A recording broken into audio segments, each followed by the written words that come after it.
नमस्कार, मैं हूं आपके साथ राखी लांबा और आप देख रहे हैं HNN न्यूज। अयोध्या में ऐतिहासिक क्षण आ ही गया। श्री राम जन्मभूमि मंदिर के शिखर पर धर्म ध्वजा फहरा दी गई है। प्रधानमंत्री नरेंद्र मोदी ने इस पवित्र पल में हाथ जोड़कर भगवान श्री राम को नमन किया। वैदिक मंत्रोच्चार के बीच ये ध्वजारोहण अभिजीत मुहूर्त में संपन्न हुआ है, जिससे राम नगरी उत्सवमय माहौल में डूब गई। बता दें कि यह ध्वज लगभग 22 फीट लंबा और 11 फीट चौड़ा है, जिस पर कोविदार वृक्ष, सूर्यवंश का प्रतीक और ओम अंकित है। इसे इलेक्ट्रिक सिस्टम से आरोहित किया गया है। यह आयोजन मंदिर निर्माण की पूर्णता और सांस्कृतिक गौरव का प्रतीक माना जा रहा है। वहीं अयोध्या की सड़कों पर धार्मिक नारों की गूंज लगातार सुनाई दी। 7 सांस्कृतिक मंचों पर लोक कलाकारों ने नृत्य और गायन से माहौल को भव्य बनाया। हजारों श्रद्धालु और साधु संत इसी क्षण के साक्षी भी बने। सुरक्षा अभूतपूर्व इंतजामों के बीच ये आयोजन शांतिपूर्वक तरीके से और भव्य तरीके से संपन्न हुआ।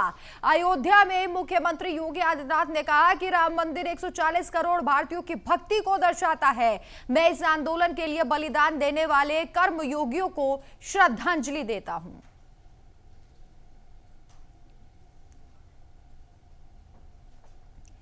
तो ये 4 तस्वीरें आपकी टीवी स्क्रीन पर। पहली तस्वीर में अयोध्या में जो लंबा इंतजार था ध्वजारोहण का, वो खत्म हुआ और पूरे मंदिर को कैसे सजाया गया इस तस्वीर में आप देख सकते हैं। ऐतिहासिक पल में पूरा देश जो है वो साक्षी बना था। योगी आदित्यनाथ और राज्यपाल आनंदीबेन पटेल को प्रधानमंत्री नरेंद्र मोदी के साथ दूसरी तस्वीर में आप देख सकते हैं। और तीसरी तस्वीर, सबसे अहम तस्वीर, धर्म ध्वजा की तस्वीर है। साधु संतों में खुशी की तस्वीर है। प्रधानमंत्री नरेंद्र मोदी को हाथ जोड़े आप तीसरी तस्वीर में देख सकते हैं। और चौथी तस्वीर इसलिए खास हो जाती है क्योंकि राम मंदिर निर्माण के बाद पहली बार गर्भगृह में डॉक्टर मोहन भागवत जो संघ प्रमुख हैं और उनके साथ देश के प्रधानमंत्री नरेंद्र मोदी ने पूजा अर्चना की, आरती की, पुष्पांजलि दी गई और पूरे भावना से परिपूर्ण होकर प्रधानमंत्री नरेंद्र मोदी ने मंदिर में पूजा अर्चना की है। ये 4 तस्वीरें कल सबसे महत्वपूर्ण, आकर्षक, मनमोहक तस्वीर रही।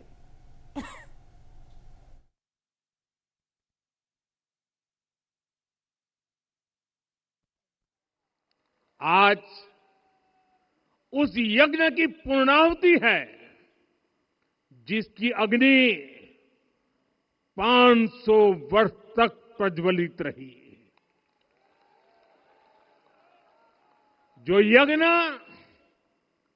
एक पल भी आस्था से डिगा नहीं, एक पल भी विश्वास से टूटा नहीं। आज भगवान श्री राम के गर्भगृह की अनंत ऊर्जा, श्री राम परिवार का दिव्य प्रताप इस धर्म ध्वजा के रूप में इस दिव्यतम भव्यतम मंदिर में प्रतिष्ठापित हुआ है। और साथियों, ये धर्म ध्वजा केवल एक ध्वजा नहीं, ये भारतीय सभ्यता के पुनर्जागरण का ध्वज है। इस पर रचित सूर्यवंश की ख्याति, वर्णित ओम शब्द और अंकित कोविदार वृक्ष राम राज्य की कीर्ति को प्रतिरूपित करता है। साथियों, विकसित भारत बनाने के लिए भी समाज की इसी सामूहिक शक्ति की आवश्यकता है। मुझे बहुत खुशी है कि राम मंदिर का दिव्य प्रांगण भारत के सामूहिक सामर्थ्य की भी चेतना स्थली बन रहा है। यहां 7 मंदिर बने हैं। यहां माता शबरी का मंदिर बना है जो जनजातीय समाज के प्रेम भाव और आतिथ्य परंपरा की प्रतिमूर्ति है। यहां निषादराज का मंदिर बना है। ये उस मित्रता का साक्षी है जो साधन नहीं, साध्य को उसकी भावना को पूजती है। यहां एक ही स्थान पर माता अहिल्या है, महर्षि वाल्मीकि है, महर्षि वशिष्ठ है, महर्षि विश्वामित्र है, महर्षि अगस्त्य है और संत तुलसीदास है। रामलला के साथ साथ इन सभी ऋषियों के दर्शन भी यहीं पर होते हैं। यहां जटायु जी और गिलहरी की मूर्तियां भी हैं, जो बड़े संकल्पों की सिद्धि के लिए हर छोटे से छोटे प्रयास के महत्व को दिखाती है। इतने लोगों ने सपना देखा, इतने लोगों ने प्रयास किए, इतने लोगों ने अपने प्राण अर्पण किए। आज उनकी स्वर्गस्थ आत्मा तृप्त हुई होगी। जो पीछे रहे वो भी रोज ये इच्छा मन में व्यक्त करते रहे कि मंदिर बनेगा बनेगा, बन गया। और आज उस मंदिर निर्माण की शास्त्रीय प्रक्रिया पूर्ण हो गई, ध्वजारोहण हो गया। भव्य मंदिर 140 करोड़ भारतीयों की आस्था, सम्मान और आत्म गौरव का प्रतीक है। इस भव्य मंदिर के निर्माण में योगदान देने वाले उन सभी कर्मयोगियों का भी मैं हृदय से अभिनंदन करता हूं। आज का यह पावन दिन उन पूज्य संतों, योद्धाओं, श्री राम भक्तों की अखंड साधना, संघर्ष को समर्पित है, जिन्होंने इस पूरे आंदोलन और संघर्ष के लिए अपना जीवन समर्पित किया।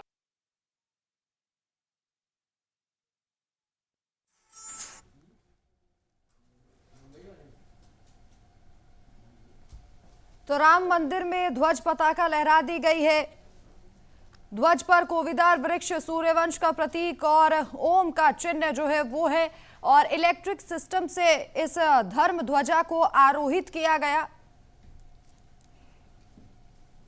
राम मंदिर के परकोटा के 6 मंदिरों में ये ध्वज जो है वो फहराया गया है। तो राम मंदिर में ध्वज पताका जो फहराई गई उसके बारे में जानकारी ग्राफिक्स के जरिए समझिए। ध्वज लगभग 22 फीट लंबा और 11 फीट चौड़ा है।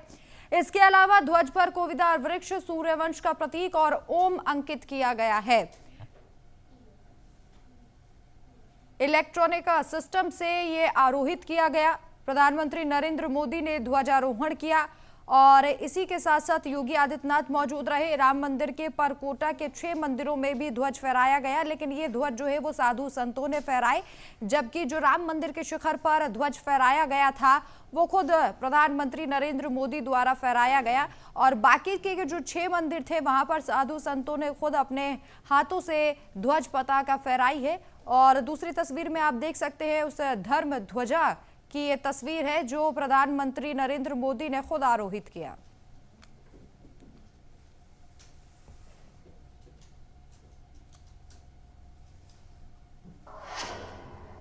और वहीं वृंदावन में बिहार पंचवटी महोत्सव के मौके पर 140 एकड़ में 108 पंचवटी क्लस्टर यानी कि 540 पवित्र पेड़ लगाए गए। ये काम इन्फिनिटी ग्रुप, उत्तर प्रदेश के वन, पर्यावरण और जलवायु विभाग और ब्रज तीर्थ विकास परिषद ने मिलकर किया। कार्यक्रम वृंदावन धाम के ऐतिहासिक कुंभ पूर्व वैष्णव बैठक स्थल पर हुआ। इस परियोजना से स्थानीय व्यापारियों को अपने उत्पाद दिखाने का मौका मिलेगा और तीर्थ यात्रियों को एक ही जगह आराम से खरीदारी करने का अनुभव मिलेगा।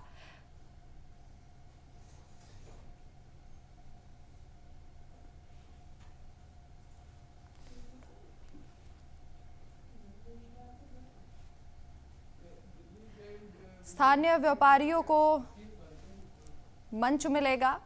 वृंदावन में पंचवटी महोत्सव का आयोजन किया गया। 108 क्लस्टर और 540 पवित्र पेड़ लगाए गए इन्फिनिटी ग्रुप और विभागों के सहयोग से।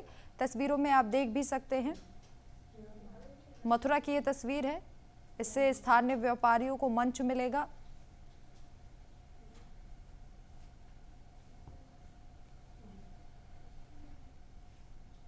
हमारे मोदी जी कहीं भी जाते हैं वो कहते हैं ग्लोबल वार्मिंग हो रही है, दुनिया वालों, दुनिया का टेम्परेचर बढ़ रहा है, जरा सोचो, आगे आने वाली जनरेशन कैसी दुनिया छोड़ के जाएंगे। और ये जो ग्लोबल वार्मिंग हो रही है इसकी चलिए यहाँ रुकेंगे एक छोटे से ब्रेक के लिए, जल्द वापस लौटेंगे।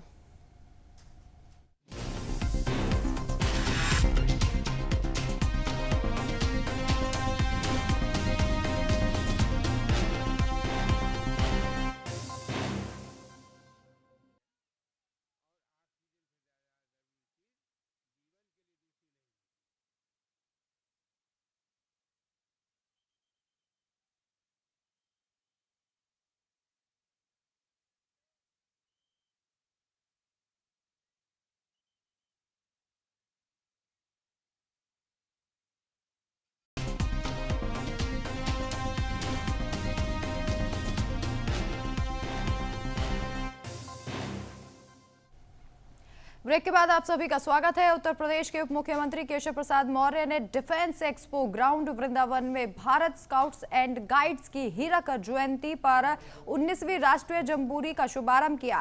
इस दौरान डिप्टी सीएम ने स्काउट्स और गाइड्स के समाज सेवा, संकट प्रबंधन और युवा शक्ति को राष्ट्र निर्माण में योगदान देने की सराहना की। इस मौके पर डिप्टी सीएम ने कहा कि युवाओं का दृढ़ संकल्प, अनुशासन और सेवा भावना भारत को विकसित और आत्मनिर्भर बनाएगी। सांस्कृतिक कार्यक्रमों और ड्रोन शो की प्रशंसा करते हुए उन्होंने प्रतिभागियों को सीखने और देश हित में सक्रिय होने का संदेश दिया।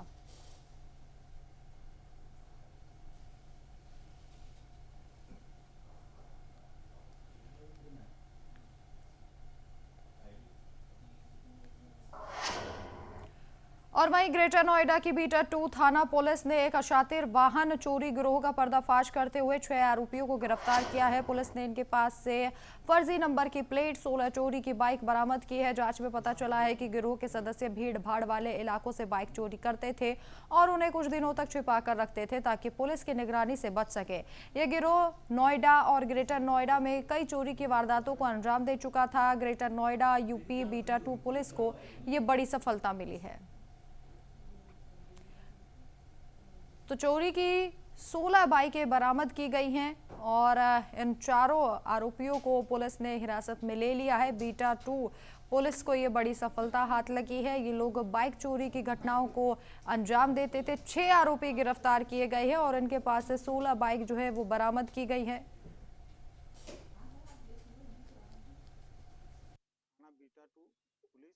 जनपद गौतम बुद्ध नगर द्वारा एक अंतर जनपदीय वाहन गिरोह का पर्दाफाश किया है और 6 व्यक्तियों को गिरफ्तार किया है। इनके पोजीशन से निशानदेही पे 16 मोटरसाइकिलें बरामद हुई हैं। और वहीं बहराइच में नेपाल के रास्ते अवैध रूप से भारत में घुसपैठ को रोकने के लिए सुरक्षाकर्मी लगातार कार्रवाई कर रहे हैं। एसएसबी और एटीएस ने इस मामले में कार्रवाई करते हुए भारत में घुसपैठ कर रहे एक चीनी नागरिक को गिरफ्तार किया है। गिरफ्तार चीनी नागरिक के पास से पाकिस्तानी वीजा और चीनी पासपोर्ट बरामद हुआ है। सुरक्षा बलों ने मामले की जांच शुरू कर दी है।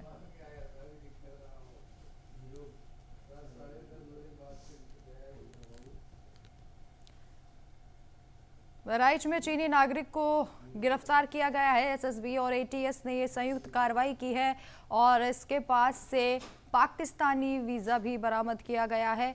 नेपाल से अवैध प्रवेश की कोशिश ये व्यक्ति कर रहा था। बहराइच में चीनी नागरिक को गिरफ्तार किया है।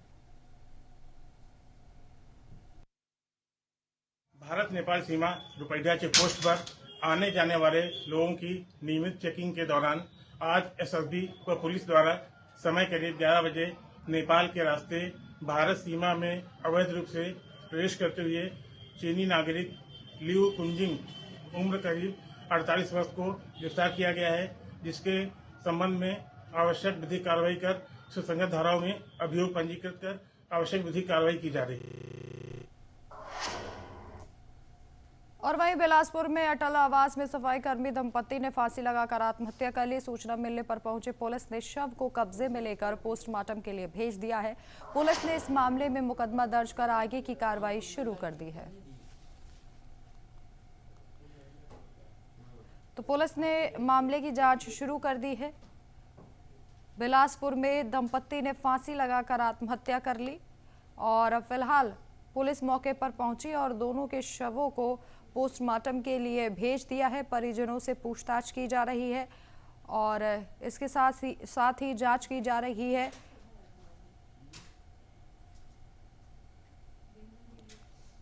कारणों की जांच की जा रही है और बिलासपुर में दंपत्ति ने फांसी लगाकर आत्महत्या कर ली। पुलिस ने मामले की जांच शुरू कर दी है।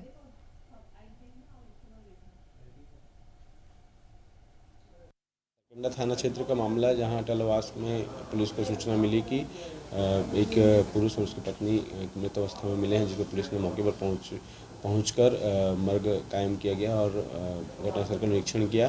फॉरेंसिक टीम के द्वारा भी जांच की गई। इसमें जो मृतक है राज तांबे, उसने अपने घर में जो अटलवास में है उसमें फांसी लगाकर लटका हुआ शव मिला पुलिस को और उसी कमरे में उसकी जो पत्नी है शिवानी तांबे, उसकी मृत अवस्था में बेड पर शव मिला। पुलिस ने इस मामले में मर्ग कायम कर लिया और सभी पहलुओं पर इसकी जांच कर रही है। और वहीं एटा में अवैध खनन के खिलाफ प्रशासन ने बड़ी कार्रवाई की है। जिला अधिकारी प्रेम रंजन सिंह के निर्देश पर तहसीलदार सदर नीरज कुमार वार्ष्णेय और कोतवाली देहात पुलिस की संयुक्त टीम ने खनन स्थल पर दबिश देकर 2 ट्रैक्टर और ट्रॉली जब्त कर ली है। वहीं कार्रवाई के दौरान खनन में लिप्त लोगों में हड़कंप मच गया। कई आरोपी मौके से फरार हो गए।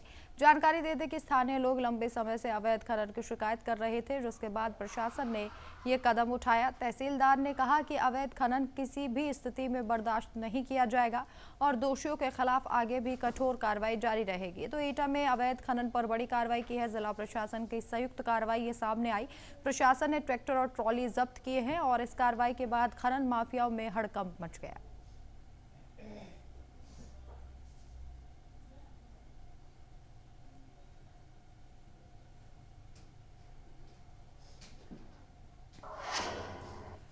और वहीं मुजफ्फरनगर के चौधरी चरण सिंह सभागार में सहारनपुर मंडल आयुक्त रुपेश कुमार ने सर्वश्रेष्ठ कार्य करने वाले 3 बीएलओ को सम्मानित किया है। एसआईआर के प्रथम फॉर्म भरने और उत्कृष्ट कार्य के लिए फूल माला पहनाकर पुरस्कृत किया है। मौके पर जिला अधिकारी उमेश मिश्रा भी उपस्थित रहे। मंडल आयुक्त ने बीएलओ के समर्पित कार्य की सराहना की और कहा कि उनका उत्साह और मेहनत दूसरों के लिए प्रेरणा का स्रोत है।